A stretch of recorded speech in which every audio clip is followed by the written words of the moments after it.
Hello all, welcome to my YouTube channel.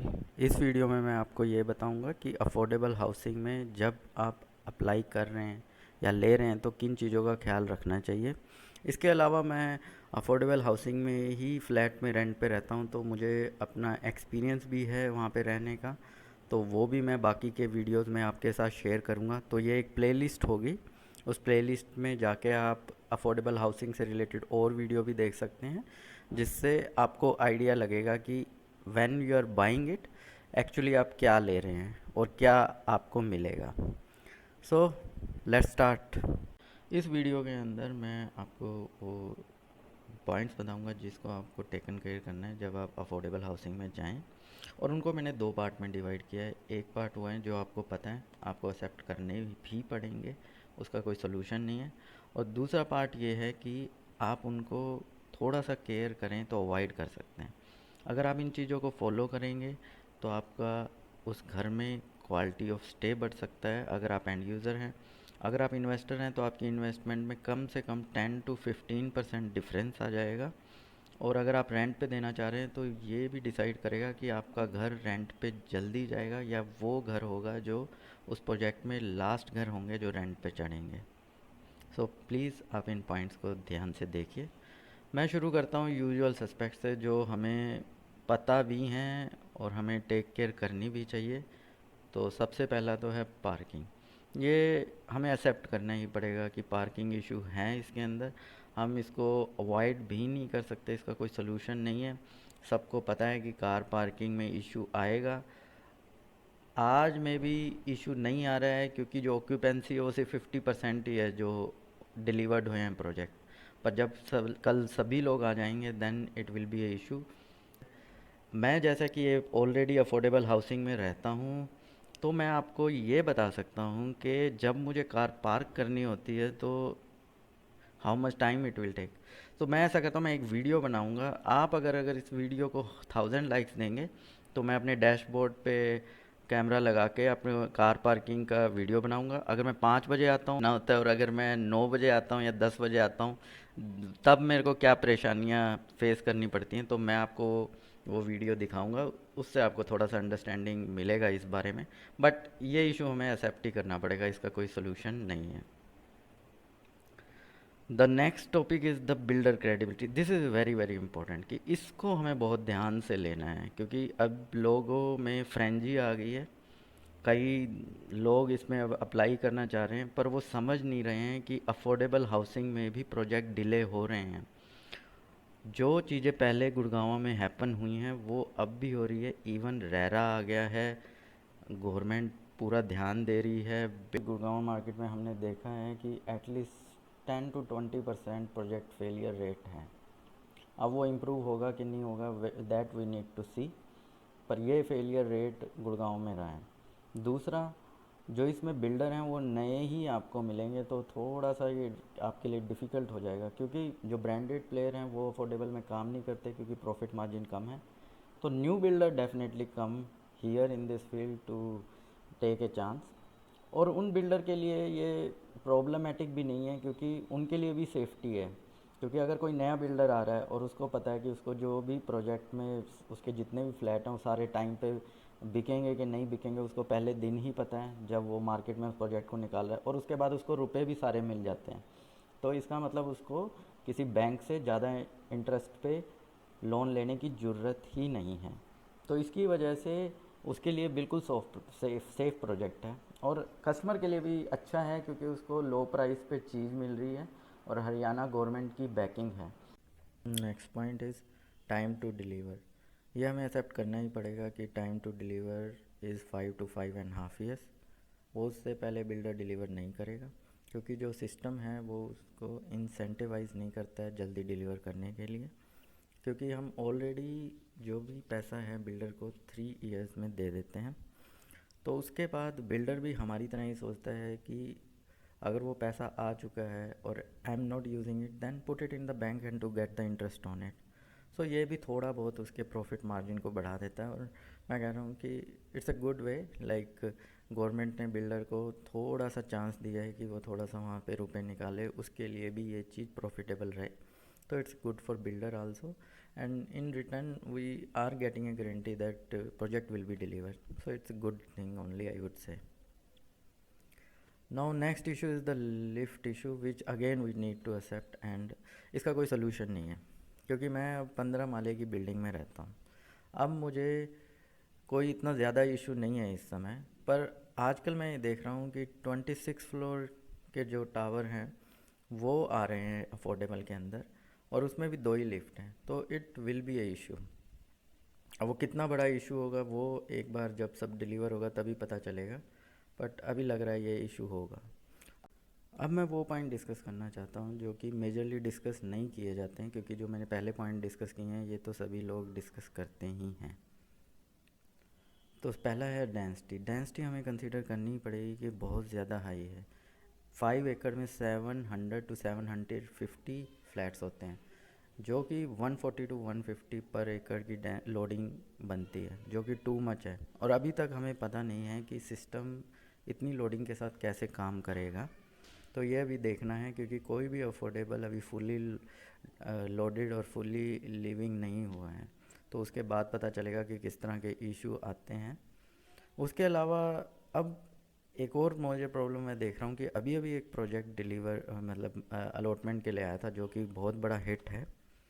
उसके अंदर अगर देखा जाए तो 10 एकड़ के अंदर 1350, सो 135 की लोडिंग पड़ रही है, पर वो पार्ट्स में डिवाइडेड है.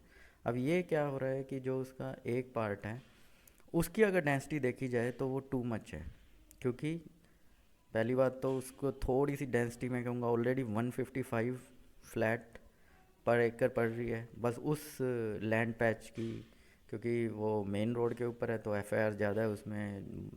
अराउंड 800 फ्लैट उसी वाले पैच के अंदर आ रहे हैं. उसके बाद कमर्शियल, टू मच कमर्शियल इधर, क्योंकि यहाँ पे गवर्नमेंट ने कमर्शियल की परमिशन 4 से 8% बढ़ा दी है, और ये भी डेवलपर्स के लिए एक तरीका है मनी को जनरेट करने का, अपने प्रॉफिट मार्जिन को इम्प्रूव करने का. मैं ये नहीं कह रहा हूँ कि प्रॉफिट मार्जिन नहीं है अफोर्डेबल हाउसिंग में. बिल्डर के पास बहुत प्रॉफिट मार्जिन है, otherwise why they are making it. But this will again increase their profit margin if commercial is there, because commercial they can sell at their cost. It is not decided by the government. So अब वहाँ पे इसकी वजह से इतनी ज़्यादा density पड़ गई है कि it is yet to be seen, because ये फर्स्ट बार ही होगा. I feel that it kind of for the lower floors is kind of feeling of living in a market. So we yet to be seen how the people will accept this in future. जो next point मैं discuss करना चाहूँगा वो है ventilation, और ये बहुत ही important point है. आप इसको हल्के में नहीं ले सकते हैं, क्योंकि ये आपकी क्वालिटी ऑफ स्टे और जो आपकी वैल्यू है फ्लैट की ये उसको इम्पेक्ट करेगा. मैं आपको इसका थोड़ा सा डिटेल में बताता हूँ कि क्या होता है कि एक जो टावर होता है ना उसके अंदर जो अफोर्डेबल में 8 फ्लैट होते हैं. तो अगर आप ये देखेंगे 1 2 3 4 5 6 7 8, तो इसके अंदर 8 फ्लैट हैं. और जो 4 फ्लैट ऐसे होते हैं जिनको जो सनलाइट है या व्यू है वो नहीं मिल रहा होता. तो ये जो अंदर वाले फ्लैट है ना, जो 1 2 3 4, तो इनको थोड़ा सा व्यू इनका कम रहता है, क्योंकि जो लाइन ऑफ साइट है वो यहाँ से ब्लॉक्ड है. और थोड़ा सा सनलाइट का इशू रहता है कि सनलाइट थोड़ी कम आती है, और थोड़ा लाइट भी ऐसा है कि थोड़ा 50-60% ही रहती है, जिसकी वजह से आपको लिविंग रूम में तो ट्यूबलाइट जला के रखनी ही पड़ेगी. तो ये वाले जो फ्लैट हैं जो इधर वाले हैं इनको कोई इशू नहीं है, इनको सनलाइट भी मिलती है, व्यू भी मिलता है. So these are good. So now अब क्या होता है ना कि मोस्टली फ्लैट में जब इस तरह का स्ट्रक्चर होता है 2 टाइप होती हैं, एक टाइप का फ्लैट और दूसरे टाइप का ए और बी वी कैन से. तो उसमें आपको वो वाली टाइप को सेलेक्ट करना है जो वाली टाइप बाहर वाले फ्लैट हैं. आपको ब्रोकर तो यही कहेगा कि आप दूसरे वाला टाइप ले लें. पहली बात तो आपको पता ही नहीं चलेगा कि कौन सी टाइप बाहर वाली है अंदर वाली है. बाई चांस आपको पता भी चल गया, उसके लिए आपको फ्लैट लेआउट और टावर लेआउट चेक करने का टीसीपी की साइट पे आपको दोनों मिल जाएंगे. आप उसको कर सकते हैं, पता लगा सकते हैं कि कौन से वाला बाहर वाला है अंदर वाला है. बट अगर आपका ब्रोकर है उसको ये सब चीज़ें पता होंगी तो आप उससे बोल सकते हैं कि भाई मुझे वो बताओ जो बाहर वाला है, तो आपको इमीडिएटली बता देगा. तो इट्स गुड थिंग। और अगर ऐसा नहीं है तो आपको मुझे इस वीडियो पे 1500 लाइक्स देने पड़ेंगे, तब मैं आपको ये वाला वीडियो बना दूंगा कि कैसे टीसीपी की साइट पे जाके फ्लैट लेआउट ले सकते हैं, टावर लेआउट ले सकते हैं, और फिर पता लगा सकते हैं कौन से वाली टाइप बाहर वाली साइड है, कौन से वाली टाइप अंदर वाली साइड है। तो ये चीज़ आपको डेफिनेटली करनी है, और आपको बाहर वाले टाइप वालों फ्लैट ही अप्लाई करने हैं। ब्रोकर आपको बेचने के लिए कोई भी स्टोरी सुनाएगा कि सर इसमें एप्लीकेशन कम आएंगी, बट प्रॉब्लम वही है कि थोड़ा फिर आपको प्रॉब्लम रहेगी आगे चल के अगर आप इसको बेचना चाहेंगे, इवन आप इसको रेंट पे देना चाहेंगे। पहले वही फ्लैट जो अच्छे वाले हैं प्रोजेक्ट के अंदर वही रेंट पे जाएंगे, वही पहले बिकेंगे, अंदर वालों की बारी बाद में आएगी। तो ये डिपेंड करता है कि आपका प्रोजेक्ट फिर हिट है कि नहीं। और ये वाले जो पॉइंट हैं कि एंड यूज़र को क्या ख्याल रखना चाहिए और इन्वेस्टर को क्या ख्याल रखना चाहिए, तो ये मेरी जो प्लेलिस्ट है इन वीडियो के अफोर्डेबल की, वो अदर वीडियो में मैं डिटेल में डिस्कस करूँगा। पर ये पॉइंट यही है कि जब आप अप्लाई कर रहे हो तो आपको किन चीज़ों का ध्यान रखना चाहिए, तो प्लीज़ इस चीज़ का आप ध्यान रखें। और मैं अब आपको एक वीडियो दिखाता हूँ कि इसी तरीके का लेआउट जो मैंने अभी आपको शो किया अंदर वाले फ्लैट, तो ये अंदर वाले फ्लैट हैं। तो मैं एक अंडर कंस्ट्रक्शन प्रोजेक्ट का आपको दिखा रहा हूँ। तो इसकी एक बालकनी तो ये है, ये इस वाली वॉल से हाफ ब्लॉक्ड है, और ये उसकी दूसरी बालकनी है। तो अब इसमें अगर आप इशू देखें ना तो क्या आ रहा है कि एक तो इसको लाइट कम आएगी, और फिर आप देख सकते हैं कि इसका व्यू और लाइट का थोड़ा इशू है। दूसरा प्रॉब्लम क्या है, ये दो अलग अलग फ्लैट है, इनकी बालकनी भी आसपास है, तो थोड़ी प्राइवेसी इशू है। बट अगर आप ये वाला टाइप लें जो बाहर वाली साइड वाला है, आपको ना प्राइवेसी इशू है ना वेंटिलेशन का कोई इशू है। यहाँ पे एक चीज़ देखने वाली है कि जो ऊपर के फ्लोर हैं उनको फिर भी सनलाइट आ रही है, तो ये 10th और 11th फ्लोर के बाद सनलाइट है, ये थोड़ा सा आपको देखना पड़ेगा। फिर इसके बाद अ, माना कि आपने कर दिया, तो एक चीज़ और भी देखने वाली है कि सही फ्लैट टाइप लेने के बाद भी आपको थोड़ा सा ध्यान रखना है कि उसके टावर बिल्कुल आसपास ना हो। तो ये एक डिलीवर्ड प्रोजेक्ट है, इसमें हम देख रहे हैं कि टावर आसपास है तो व्यू नहीं है, सनलाइट नहीं है, इवन बालकनी कम्प्लीटली आउटसाइड है, ऐसा नहीं है किसी शाफ्ट टाइप एरिया के अंदर है। बट अगेन ये भी थोड़ा सा आपको देखना पड़ सकता है कि भाई सामने कोई टावर तो नहीं आ। चलिए अब देखते हैं हमारा next point. It is a high tension wire. इसके लिए भी आपको केयर करनी ही होगी कि आप जो प्रोजेक्ट में लगा रहे हैं उसमें हाई टेंशन वायर ना जाएं। अगर जा रही हैं तो आपको थोड़ा सा ये ख्याल रखना है कि वो टावर से थोड़ा दूर हो। तो आप पता लगाइए, अपने ब्रोकर से पता कीजिए, क्योंकि यूट्यूब के वीडियो में ये चीज़ अच्छे से नहीं दिखाई जाती है। आप ये भी कर सकते हैं कि आप उस साइट को विज़िट कर सकते हैं, या फिर आप अपने किसी फ्रेंड को या जो भी आपका रिलेटिव है जानकार है उसको गुड़गांव में कह सकते हैं कि वो जाके देखे कि साइट में हाई टेंशन वायर इस तरह का कोई इशू तो नहीं है। तो जैसे वेंटिलेशन का पॉइंट था, वो आपके फ़्लैट को एटलीस्ट 10 से 15% आपके फ़्लैट की वैल्यू कम करता है। जो फ्लैट जिसमें ज़्यादा अच्छा वेंटिलेशन है उसी से के उसी तरीके से अगर ये हाई टेंशन वायर को अगर आपका फ्लैट फेस कर रहा होगा तो आपके फ़्लैट की भी वैल्यू पे थोड़ा सा इम्पेक्ट करेगा। मैं आपको थोड़ा सा एग्जांपल दिखा देता हूँ ताकि आप समझें कि ऐसा होता है। तो जैसे कि ये एक प्रोजेक्ट है, ये अच्छे बिल्डर का प्रोजेक्ट है, पर इसमें क्या हो रहा है कि ये हाई टेंशन वायर जा रही है और ये अक्रॉस ऑल द टावर जा रही है। अब बिल्डर कह तो रहा है कि वो इसे रिमूव करेगा, बट ये थोड़ा सा रिस्की पॉइंट है। और अगर बिल्डर ये कह रहा है रिमूव करेगा, then everybody should put pressure on him कि वो जल्दी से जल्दी इसको करे, ऐसा ना करे कि प्रोजेक्ट डिलीवर हो जाए और फिर वो निकल जाए। तो इस चीज़ में आपको थोड़ा सा ध्यान रखना है। उसके बाद मैं एक चीज़ और दिखाता हूँ कि देखिए ये भी है, ये एक अदर प्रोजेक्ट है, उसमें भी ये हाई टेंशन वायर जा रही है। तो बस आप थोड़ा इन चीज़ों का ख्याल रखिए कि अप्लाई ना कीजिए, अगर करें तो डेफिनेटली कोशिश करें कि बिल्डर ये हटा के ही जाए। ये एक और एग्जांपल है कि टावर के कितने करीब से जा रही हैं ये वायर। अगला इम्पोर्टेंट पॉइंट है कब्रिस्तान शमशान घाट। इसका भी आपको थोड़ा सा केयर करना पड़ेगा क्योंकि एक मतलब प्रोजेक्ट है जो ऑलरेडी डिलीवर हो चुका है, अच्छा प्रोजेक्ट है, बट उसके पास कब्रिस्तान है। और उसकी वजह से भी मैं यही कहूँगा कि वो वाले फ्लैट जो जिनकी बालकनी इस कब्रिस्तान को फेस करती है वो इफ़ेक्ट हो रहे हैं, क्योंकि ना तो उस कब्रिस्तान की वजह से जो भी अगर आप कोई रिलेटिव आपके घर आता है तो वो आप पे थोड़ा सा इम्पैक्ट डालता है कि अगर आप उसको बालकनी में ले जाके चीज़ें दिखाएं कि ना दिखाएं। और दूसरा चीज़ ये भी है कि आप भी थोड़ा सा इवनिंग में खुद वहाँ खड़े होंगे तो थोड़ा सा आपको फील हो सकते हैं चीज़ें।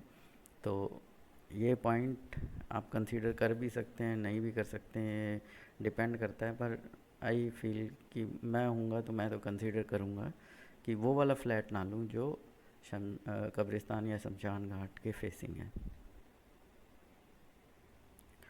हाँ, ये भी आपको देखना चाहिए कि एसटीपी कहाँ पे है, क्योंकि प्रॉब्लम क्या है कि अगर आपका वो वाला टावर निकल गया जहाँ पे एसटीपी है तो वो भी थोड़ा सा आपके फ्लैट की वैल्यू को थोड़ा सा इफ़ेक्ट करता है इट।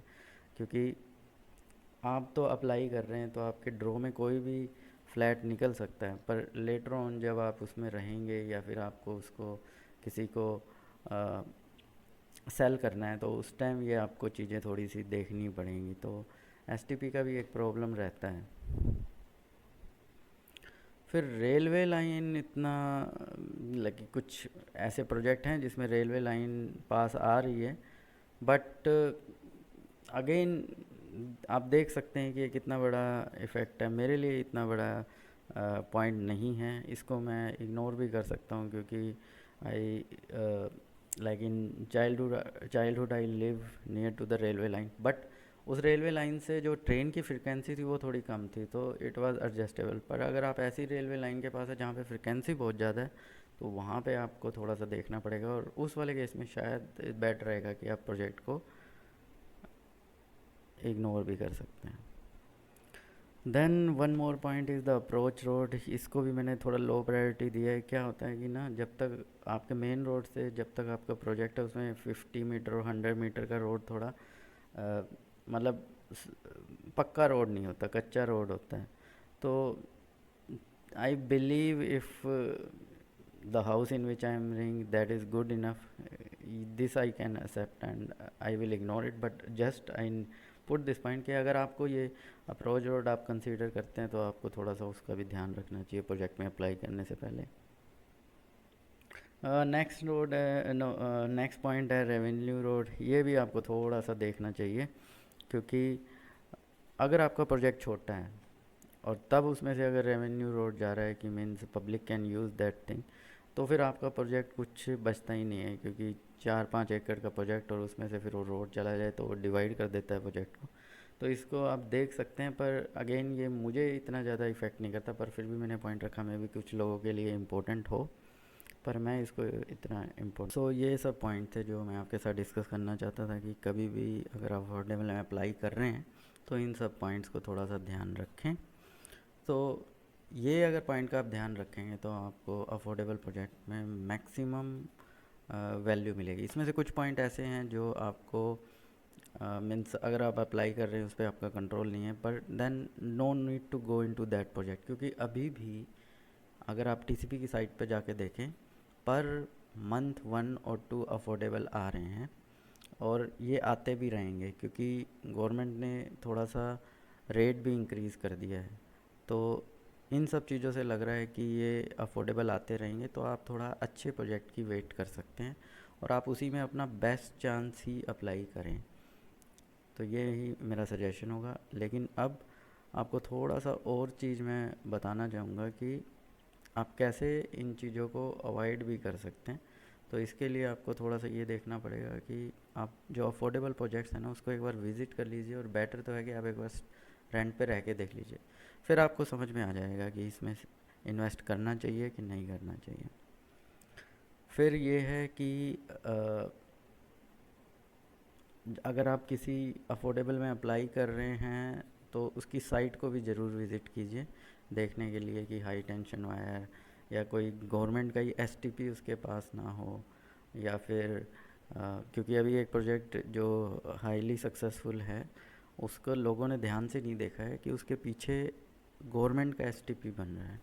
तो ये पॉइंट मैं मिस कर गया था एसटीपी वाले पॉइंट में, तो ये आपको ध्यान रखना है। तो बेटर है कि आप जाके देखें कि वहाँ पर है क्या, हाई टेंशन वायर को देखिए, और देखिए रेवेन्यू रोड और अप्रोच रोड, और थोड़ा सा लेआउट को समझने की कोशिश कीजिए, तो दिस विल बी गुड।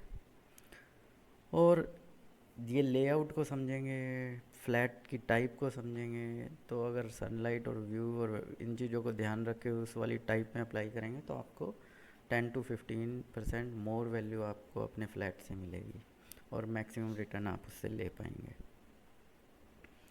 अगर आप गुड़गांव में नहीं हैं तो मैं ये सजेस्ट करूँगा कि आप अपने दोस्तों से बात करें, उनसे समझें गुड़गांव का रियल एस्टेट मार्केट कैसा है, यहाँ पे अफोर्डेबल हाउसिंग कैसी कर रही है, कितना लोग गेन कर रहे हैं, तो ये रहेगा। और अगर आप ले रहे हैं तो आप अपने फ्रेंड को एक बार भेज भी सकते हैं कि एक बार साइट विज़िट करके वो आपको राइट रिव्यू उस प्रोजेक्ट का दे दे, क्योंकि 20 to 25 lakh you are investing, so it's a good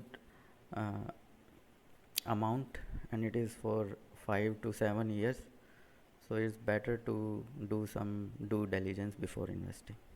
So thank you, that's it from my side, but yeah, more videos will come।